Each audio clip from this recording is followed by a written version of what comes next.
igufwa ry'insiha, igufwa ry'intungura, iyo wagenda ugahamura igufwa ry'insiha ukongera ugashaka irindi gufwa ry'intungura, iyi niyo mpigi Ruganzu Ndori yavuze ati iyi niyo migi ya mbere nemeye, kuko iyi mpigi yamufashaga kubura agahingukira mu kindi gihugu. Yifashishaga rero ni ibintu byinshi cyane Ruganzu Ndori iyi mpigi yakoreshaga. Yarebaga akababi katwawe n'umuyaga ariko ako kababi kataragwa hasi. Urabona nk'igiti nk'akababi karimo gutwarwa n'umuyaga, ako kababi katarakora hasi, ugahita ugafata ako kababi katarakora hasi, wabaga uhamuye impigi mu muyaga. Cyangwa se ukareba serwakira, serwakira iri mu kugenda, kwa kundi uba uri nk'ahantu wajya kubona ukabona serwakira irikaraze, ugahita ufata igitenge cyangwa igitambaro ukagenda muri ya serwakira irimo kwikaraga, ugahita upfundikira n'igitambaro, cyangwa se ugahita ukamata n'igitenge cyangwa n'igitambaro, ugahita ukamata ikintu kamase muri iyo serwakira. Kaba wenda nk'akababi se, cyangwa se nk'agati, cyangwa se nk'akantu k'agashishwa, icyo ukamase muri serwakira wacyitaga impigi uhamuye muri serwakira. Ni ukuvuga ngo ubona kwa kundi ujya kubona ukabona umuyaga urahushye, wajya kubona ukabona serwakira iraje irikaraze, ugahita ufata igitenge cyangwa igitambaro ukagenda ugahita uyora. Ikintu uyoye muri serwakira ucyita impigi uhamuye muri serwakira. Noneho kwa kundi ujya kubona ukabona akababi karimo kugendera mu kirere, ka kababi ukagenda ukagafata kataragera hasi, ukita impigi uhamuye mu muyaga. Iyo mpigi rero niyo yatumaga Ruganzu Ndori abura, akinjirira mu musozi agahingukira mu wundi. Wajya kubona ukabona mu masegonda 5 ari Karagwe k'Abahinda muri Tanzania. Wajya kubona ukabona mu masegonda yinjiriye mu musozi wa Jari, ahingukiye mu musozi w'Ikanyarira. Wajya kubona ukabona yinjiriye mu musozi wo mu majyepfo, ahingukiye mu musozi wo mu majyaruguru. Ni ukuvuga ngo rero yari afite impigi yatumaga ibura.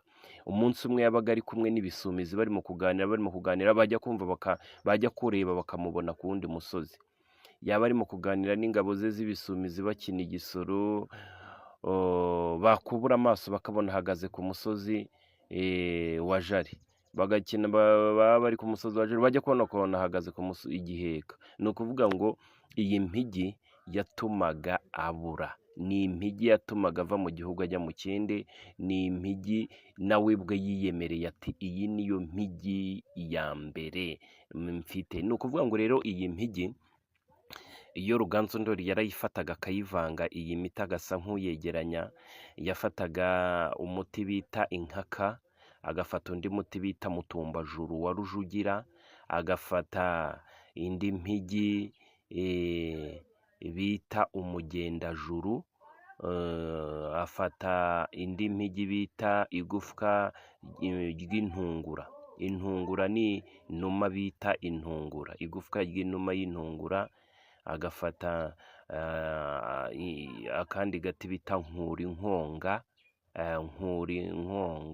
agafata n'akandi gati bita umuguruka, agafata n'akandi gati bita n'akantu bita gatumura kaba mu ishyamba, ugenda ukakandagiraho ukabona karatumutse. Ni akantu bita gatumura, iyo ugeze mu ishyamba iyo ugakandagiyeho ugahita gatumuka.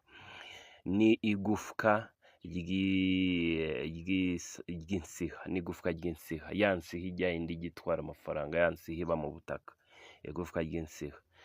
Noneho agahamura n'impigi muri serwakira. Serwakira irimo kwirukanka, kwa kundi umuyaga uhuha ari mwinshi, wajya kubona ukabona serwakira iraje irikaraze, ugahita ufata igitambaro ukayora. Icyo uyoyemo ucyita impigi uhamuye muri serwakira.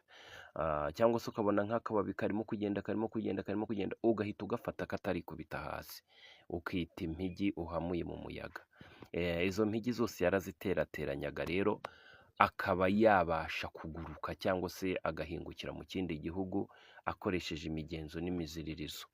Rero hano twiga imigenzo yaberaga ibwami, tukiga impigi, tukiga imitsindo, tukiga imikagiro, tukiga imihamuro, tukiga imitsiriko,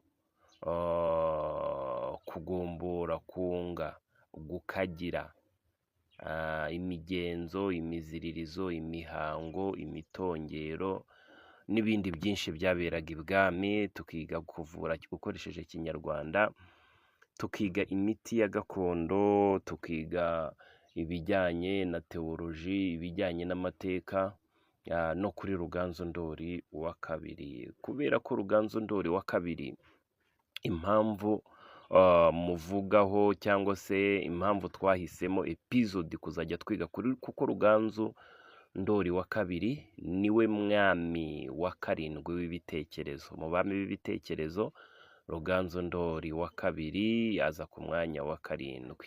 Rero Ruganzu Ndoli wa kabiri afite aho ahurira na Ryangombe, Ruganzu Ndoli wa kabiri afite aho ahurira na Nyabingi Biheko, Ruganzu Ndoli wa kabiri rero afite aho ahurira n'abavuzi ba mbere bagiye bandika amateka mu Rwanda, kuko Nyabingi Biheko yari umuvuzi gakondo, yakoreraga haruguru hariya mu Ndorwa, niho yakoreraga, niho yavuriraga, niho yaraguriraga, niho yashikiraga. Nyabingi Biheko rero yari umuvuzi gakondo. Sasa rero ibitabo bimwe na bimwe bijya bivugaho amateka atari meza kuri Nyabingi Biheko.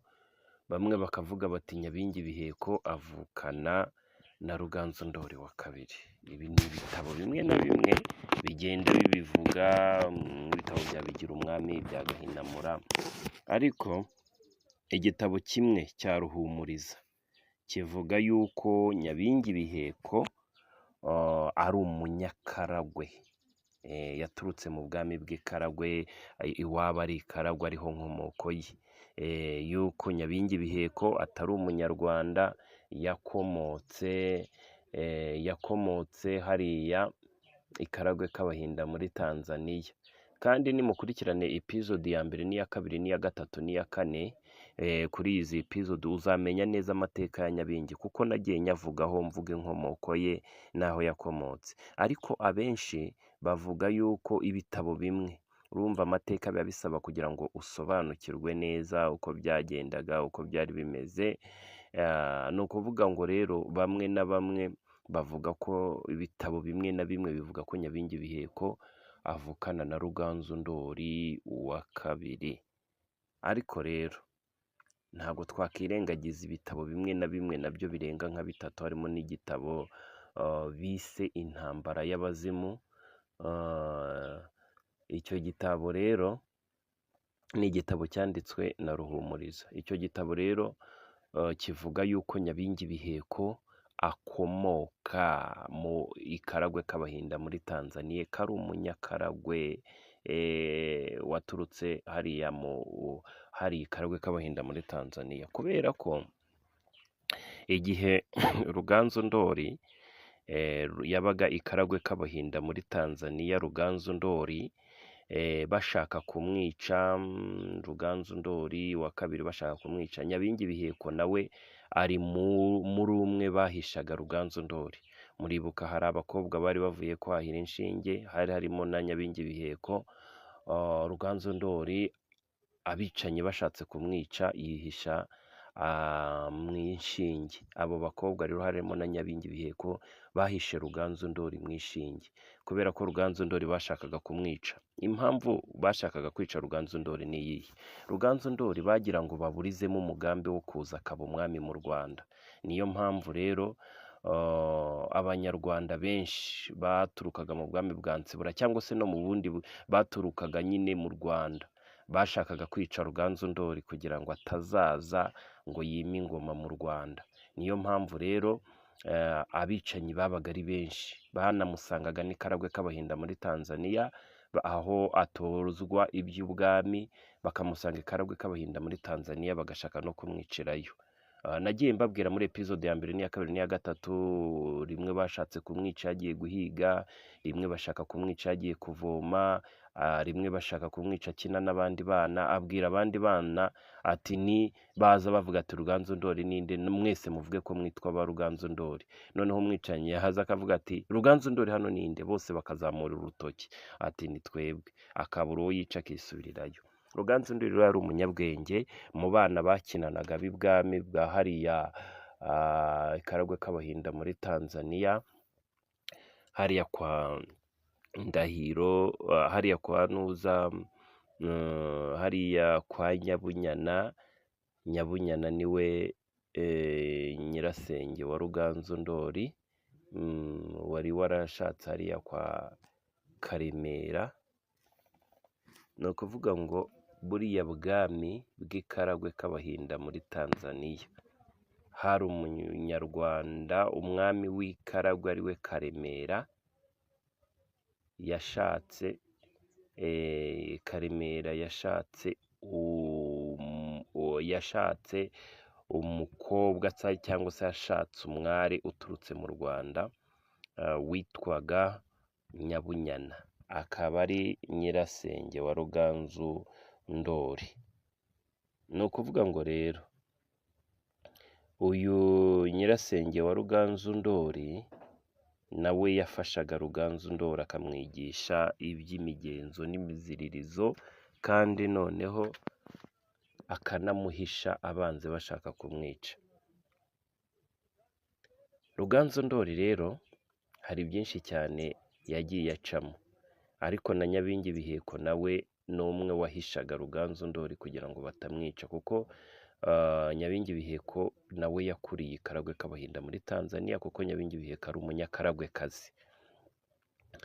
Nyabingi Biheko rero ariko iyo bavuga Nyabingi Biheko abenshi ibitabo bimwe bimuvugaho inkuru itameze neza, ariko n'abandi bajyaga batubwira ati se Ruganzu Ndori wa mbere, Ruganzu Ndori wa kabiri. Ni ukuvuga ngo se wa Ruganzu Ndori yitwaga Ndahiro Cyamatare. Noneho Ruganzu Ndori abundira ahantu bita kwa Nyabunyana i Karagwe k'Abahinda muri Tanzania, ku mwami w'ikaragwe k'Abahinda muri Tanzania.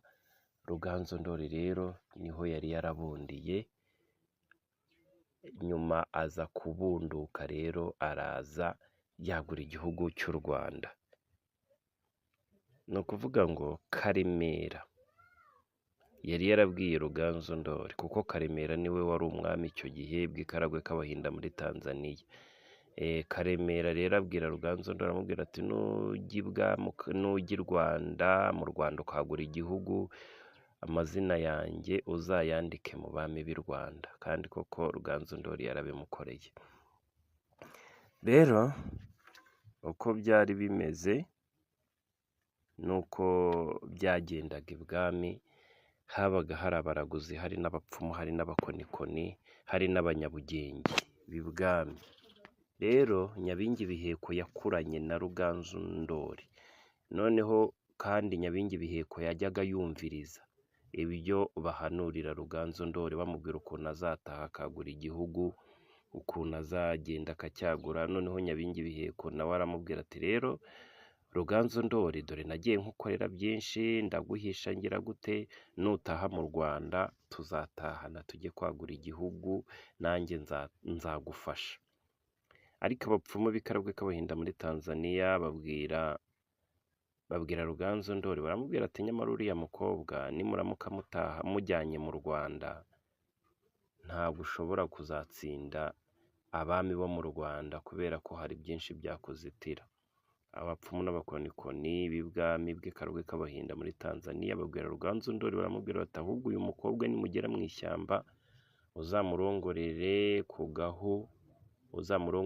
gahu k'imondo, umusige mu ishyamba wigendere. Niko byaje kugenda rero. Ubwo Nyabingi Biheko yarabyutse akangutse, asanga bamuteye inda y'indaro, arebye asanga Ruganzu Ndori wa kabiri bararanye yagiye, aravuga ati se ndasubira i Karagwe k'Abahinda muri Tanzania baranyica, kuko natwaye inda y'ikinyendaro, barantera amabuye baranyica. ninjya mu Rwanda Ruganzu Ndori yantaye mu ishyamba ndyamye ku gahu k'impondo. Ninjya mu Rwanda naho Ruganzu Ndori nawe yantaye akabona nkomeje kumukurikirana nawe aranyica. Ubwo rero abura amahitamo. Yari afite amahitamo, ntabwo byari byoroshye kuko yararebaga Nyabingi Biheka akavuga ati nindamuka ngiye hari Karagwe k'Abahinda muri Tanzania aho nkomoka, barandoha barantera amabuye kuko natwaye inda y'indaro.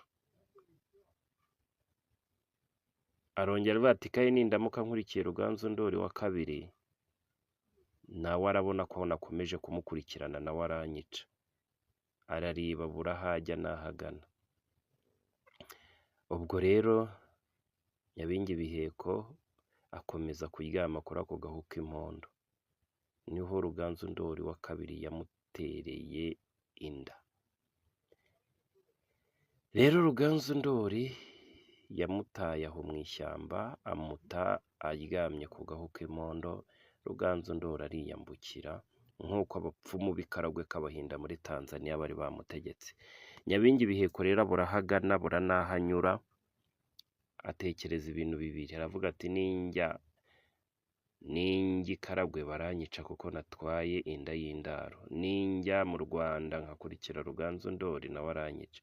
Ahubwo rero Nyabingi yahise ahitamo kwigira kwibera mu Ndorwa mu gice kimwe cy'u Rwanda bariho ajya kwibera. Inda rero yaje gukura yibaruka umwana w'umukobwa amwita Gahu. Impamvu rero Nyabingi Biheko yise umwana we Gahu ni uko ariho Ruganzu Ndori yamutereye inda ku gahu k'impondo. Nyabingi Biheko yarebye umwana we aravuga ati uyu mwana nta rindi zina namwita, ntabwo ndi bujye kubwira se ngo azamwite, sindi bujye kubwira ab'Ikaragwe ngo bamfashe kumwita, ahubwo reka ntekereze. Yibuka yuko iyo nda Nyabingi iyo nda yayisamiye ku gahu k'impondo.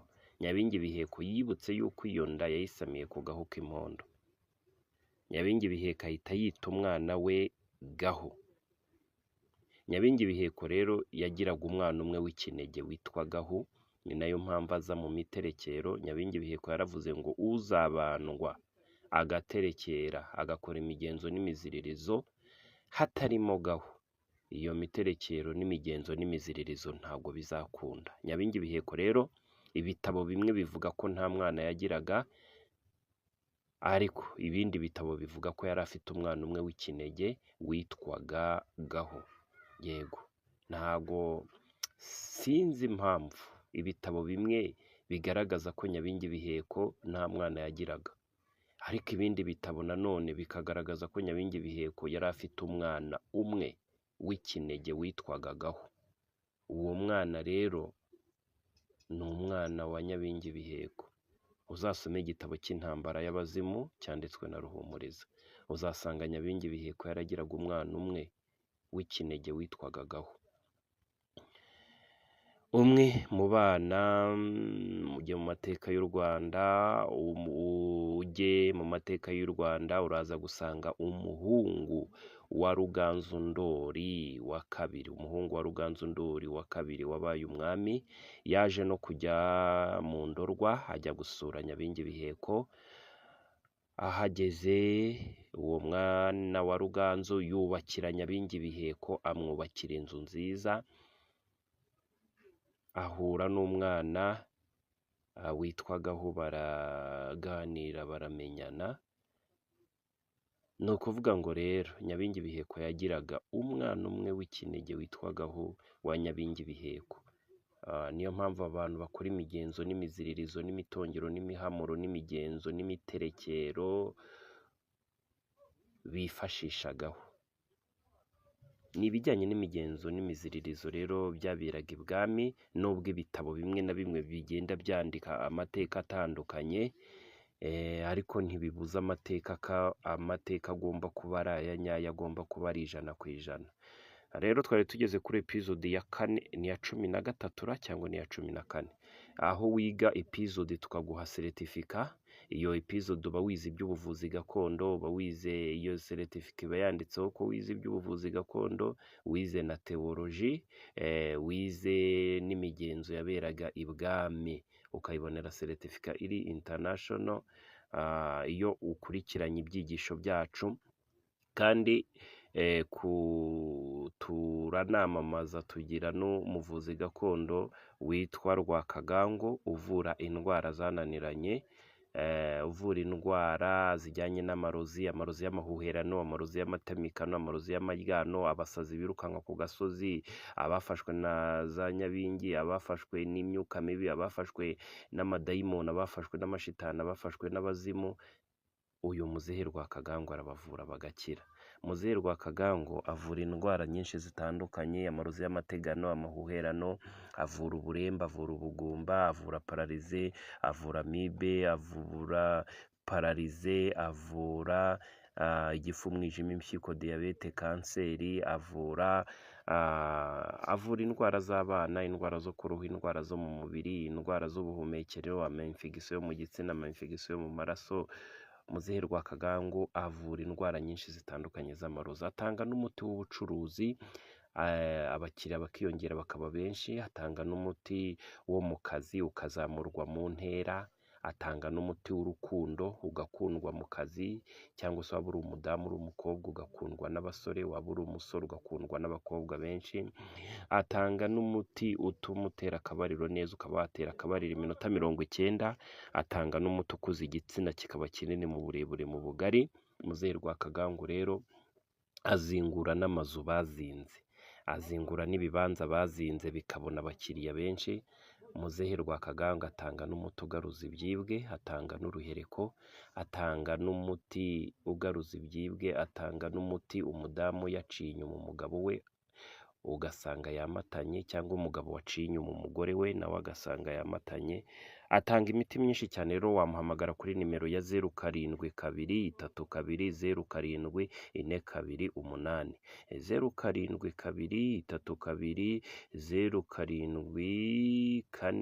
0722320748, cyangwa se 072280233448, 072280233448, cyangwa se 079. Iyi ni iyanjye. Ubonye nimero ya Rwakagango itarimo gucamo cyangwa yabuze rezo, wampamagara njye nyir'ubwite ukugezaho ikiganiro kuri nimero ya 0719192217 1, 0719192217 wampamagara kuri iyi nimero nanjye nkamukuyoboraho. Okay, sasa rero tugeze ku isomo bita theology, aho umenya amateka ya theology. Tugeze ku buhanuzi, tugeze ku muhanuzi nawe ahanura yifashishije Bibiliya, akamenya isaha n'umunsi icyago kigomba kuberaho. Akavuga ati umunsi umwe umuyaga uzaza uhuha amazu yo muri Amerika asenyuka arimbuke. Akongera agahanura akavuga ati amataje ya mbere azubakwa muri Amerika azarimburwa gutya na gutya. Akagenda avuga ibimenyetso, akavuga isaha n'iki. Tugeze mu isomo rya theology y'ubuhanuzi, naryo reka turyige turirangize, noneho tuzakurikizeho n'indi episode izakurikiraho. Ku itariki 14 Mata mu mwaka w'1906 uyu mwanditsi yaranditse ngo, ubwo nari ndi i Roma Linda, neretswe ndi i San Francisco muri leta ya California ku itariki 16 Mata 1906. Icyo gihe amashusho atangaje yanyujijwe imbere. Muri izo nzozi za nijoro nari mpagaze ahirengeye, aho nashoboraga kubona amazu anyeganyezwa cyane nk'uko ubwatsi burebure bwumye buhuha n'umuyaga. Inyubako ndende n'intoya zagwaga hasi zikagera ku butaka. Amazu y'imyidagaduro, aherekanirwa amakinamico, amahoteli hamwe n'ingo nyinshi z'abakomeye n'aboroheje zatigiswaga kandi zigasenyuka cyane. Abantu benshi cyane bahapfiriye, kandi mu kirere cyaho cyose hari huzuyemo urusaku n'imiborogo by'abakomeretse n'abahahamuwe n'ibyo byago. Ibi ngibi yari yabyeretswe ku itariki 14 Mata mu cya 1906, avuga aho byagombaga gusohorera ko ari San Francisco muri California, ndetse avuga n'itariki byari gusohoreraho ko ari kuri 16 Mata mu cya 1906. Kandi koko iyi tariki igeze, uyu mujyi wa San Francisco muri California watewe n'umutingito wa mbere udasanzwe ukomeye uruti yabayeho yose muri ino leta, waje kumenyekana ku izina ryitwa ngo umutingito ukomeye w'i San Francisco cyangwa The Great Earthquake of San Francisco, na bugingo n'ubu ngubu. Uyu mutingito waguyemo ibihumbi byinshi cyane by'abantu, amazu n'indi mitungo myinshi birasenyuka nk'uko uyu mwanditsi yari yarabihanuye. Nanone mu mwaka w'icya 1904 uyu mwanditsi yarongera arandika ngo isi iragenda irushaho gusuzugura itegeko iryo ari ryo ryose. Vuba aha imidugararo ikomeye igiye kwaduka hagati y'amahanga biherekejwe n'intambara z'isi yose n'imivu y'amaraso. Arakomeza ngo tuzabona amakuba aturutse impande hafi ya zose. Ibihumbi byinshi by'amato bizarohama imuhengeri mu nyanja. Amato y'uburyo bwinshi bw'intambara niyo azarohama cyane, kandi hazagwa amamiliyoni menshi y'abantu. Mu myaka mike yakurikiyeho ubu buhanuza bwanditse, isi koko yaje kubamo intambara ebyiri z'isi yose. Amato menshi y'intambara ararohama, kandi amamiliyoni menshi y'abantu ahasiga ubuzima nk'uko yari yarabihanuye. Nanone mu mwaka w'icya 1909 yongeye kwandika ubuhanuzi butangaje cyane yari yareretswe n'Imana. Yaranditse ngo sinahawe umucyo wihariye ku birebana n'ibigomba kwisuka ku mujyi wa New York. Icyo nzi neza gusa ni uko umunsi umwe amazu maremare cyane yo muri uyu mujyi azahanagurwaho no guhungabana gukomeye, kandi impfu zizaba zuzuye ahantu hose. Arakomeza ngo igihe kimwe ndi mwiyerekwa nabonye ndi mu mujyi wa New York, nuko bandarikira kwitegereza inyubako zari zubatswe ari amagorofa maremare cyane yerekeza mu ijoro. Izo nyubako zari zarahawe ubwishingizi bwo kuba ntacyo zatwarwa n'ibirimi by'umuriro, kandi zari zarubakiwe kwishyira hejuru kwa ba nyirazo n'uko abubatsi bazo. Arakomeza ngo iyo pica y'ibyo yongeye kunyuzwa imbere yanjye. Noneho muri uwo mujyi wa New York hari ukugurumana kw'inkongi y'umuriro kuri ayo mazu maremare cyane. Abantu babonaga ayo mazu yubatse bikomeye kandi asa n'atashoborwa n'inkongi y'umuriro, maze bakavuga bati afite ubwishingizi bwuzuye. Nyamara kandi ayo mazu maremare cyane yakongowe n'umuriro ukomeye, arashonga aturutse hejuru agera hasi. Imashini zizimya umuriro ntizashoboye guhagarika uko kurimbuka. Abazimya umuriro ntibashoboraga gukoresha imashini zabo ngo babuze ayo mazu maremare gukongoka. Ibi ngibi yari yarabyeretswe mu mwaka w'icya 1909 ubwo igitekerezo cyo kubaka amazu ya mbere maremare cyane yari ibyatwa akomeye mu mujyi wa New York yitwaga World Trade Centers cyari kitaranabaho. Nyamara aya mazu maremare yaje kubakwa, maze ku itariki 14 Mata mu mwaka w'icya 1973 afungurwa ku mugaragaro. Kuri uwo munsi aya mazu afungurwa, abubatsi bayo batangaje ko arinzwe kandi akomeye cyane byuzuye, ndetse ko yaba umutingito, inkubi z'imiyaga, inkongi z'imiriro cyangwa ikindi cyago icyo ari cyo cyose kitazashobora kuyahungabanya, ko ahubwo azagumaho mu myaka ibihumbi byinshi iri imbere, neza neza nk'uko uyu mwanditsi yari yarabyeretswe mu iyerekwa yahawe n'Imana ko ariko ba nyiri ukubaka ayo mazu maremare bari kuzaba bavuga. Nyamara ku itariki 11 z'ukwa 9 mu mwaka w'ibihumbi 2001 aya mazu maremare yombi yaje kugabwaho ibitero by'iterabwoba, maze afatwa n'inkongi y'umuriro ukomeye, arakongoka cyane. Abazimya umuriro n'imashini zabo bagerageza kuyazimya ariko biranga, nuko arashya aturutse hejuru agera hasi, kandi abantu benshi cyane barahapfira, neza neza nk'uko ubuhanuzi bw'uyu mwanditsi bwari bwarabihanuye.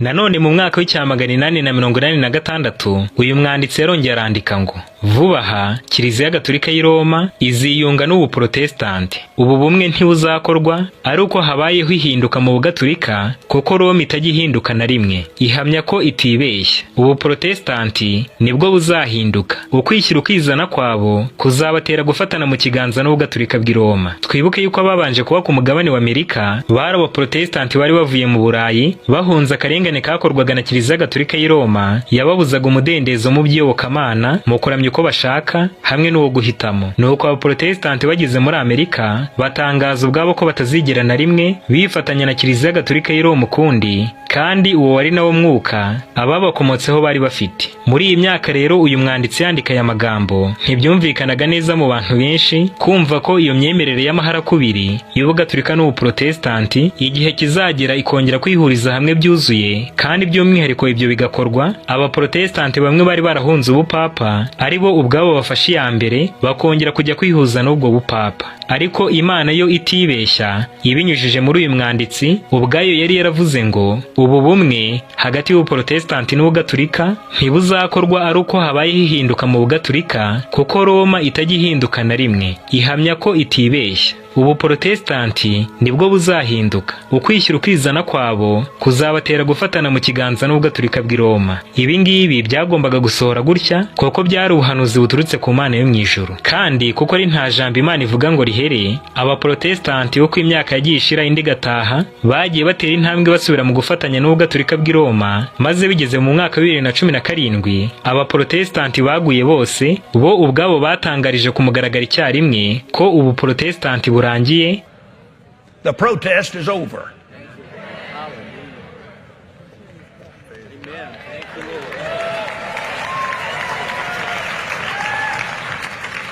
Amen. Ndetse ko bongeye gusubira mu gufatanya byuzuye hamwe no kuba umwe na Kiliziya Gatolika y'i Roma. Ibi ngibi bisohora neza neza nk'uko ubuhanuzi bw'uyu mwanditsi bwari bumaze imyaka irenga 130 bwarabihanuye. The Roman Catholic Church and the Protestant Lutheran Church signed an agreement that brought an end to the protest.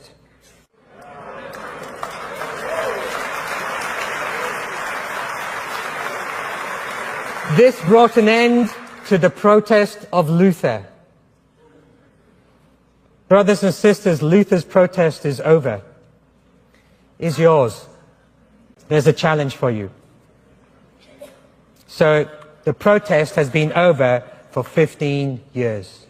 And I get a bit cheeky here because I challenge my Protestant pastor friends. If there is no more protest, how can there be a Protestant church? Maybe now we're all Catholics again. But we are Reformed. We're Catholic in the universal sense. We are not protesting. The protest is over. The protest is over. Dufite byinshi byo kuvuga kuri uyu muntu ariko igihe ni gitoya. Bityo rero reka turebere bino byose mu nshamake kuri we. Twabonye ko yahawe n'Imana inzozi n'amayerekwa birenga 2000 byibanda ku bizabaho kugeza Yesu agarutse, ndetse nuko bizagenda nyuma y'imyaka 1000 ubw'icyaha n'abanyabyaha na Satani n'abamarayika be bose bazarimburwa burundu n'umuriro uzeza ino si ikaba iwabo w'iteka w'abakiranutsi. Nanone ikindi twamenya kuri uyu mwanditsi nuko yanditse inyandiko ntoya zirenga 5000 ndetse n'ibitabo binini 40 byose hamwe bikubiye mu mapaje arenga 100,000 yanditse mu gihe cy'imyaka 70. Uyu mwanditsi niwe mugore wa mbere mu isi wanditse ibitabo byinshi byahinduwe mu zindi ndimi mu mateka yose y'isi uhereye igihe yabereyeho, kandi ni nawe mwanditsi wa mbere w'umunyamerika wanditse ibitabo n'inyandiko nyinshi byanahinduwe mu zindi ndimi zitandukanye mu mateka ya kino gihugu cyose cya Amerika. Muri izi nyandiko hamwe n'ibitabo yanditse hakubiyemo amapaji 1000 byinshi avuga ku ngingo z'iby'ubuzima no kwitungira amagara mazima, kandi buzinakoreshwa cyane mu makaminuza menshi yigisha iby'ubuvuzi mu isi no mu mavuriro atandukanye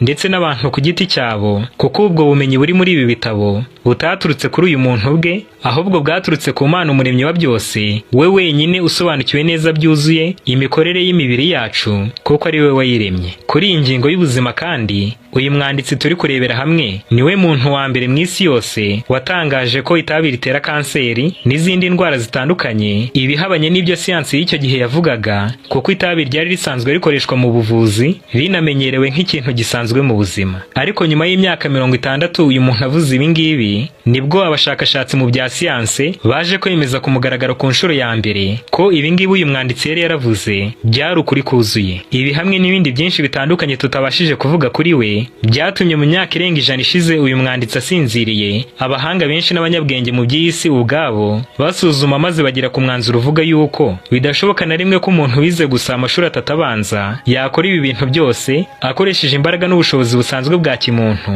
ahubwo ko yari ayobowe n'indi mbaraga idasanzwe y'Imana. Ibyo kandi ni nabyo buri muntu wese wundi utekereza neza yahita abona. None uyu mwanditsi wakoreshejwe bino bintu byose n'Imana ninde? Mu gihe kitari kinini gishize, inzu ya mbere ikomeye y'ububiko bw'amateka n'umurage bya Leta Zunze Ubumwe za Amerika byose, ikaba ari nayo ya mbere ikomeye mu isi yose, ibitse kandi igatangaza byinshi kuri zino ngingo z'umurage n'amateka, yitwa Smithsonian Institution, yashyize ahagaragara urutonde rw'Abanyamerika 100 ba mbere b'ibihe byose. Ni ukuvuga Abanyamerika 100 ba mbere bakoze ibikorwa by'indashyikirwa kandi bidasanzwe uhereye igihe kino gihugu cya Leta Zunze Ubumwe za Amerika cyabereyeho kugeza amagingo aya ngaya. Kandi kuri runo rutonde, uyu mubyeyi w'umwanditsi twareberaga hamwe amwe mu mateka ye ko yahawe n'Imana inzozi n'imiburo itandukanye igomba kubwirwa isi yose, nawe arugaragaramo. Amazina ye ni Ellen G.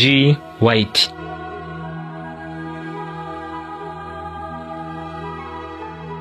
Yitwa intumwa n'umuhanuzi w'Imana kuko uyu murimo wose yakoze akiriho ugaragaza mu buryo budashidikanywaho ko wari ufite ikimenyetso cy'uko uyobowe n'Imana. Uyu muhanuzi w'Imana tumaze kubona rero, ndetse ko n'ibyanditse byose byagiye bisohora ijambo ku rindi, yongeye kwandika ubundi buhanuzi butangaje bw'ibigiye kuba vuba aha ngaha kandi bureba twebwe abo muri no minsi y'imperuka. Mu rwibutso n'integuza yaranditse ngo bitinde bitebuke, amategeko yo kuruhuka ku cyumweru dimanche azatangazwa vuba aha cyane. Hagiye gushyirwaho amategeko yo kuruhuka ku cyumweru ku gahato, kandi abantu bari mu myanya yiringirwa y'ubuyobozi bazagwa nabi itsinda rito ry'abizera bitondera amategeko y'Imana.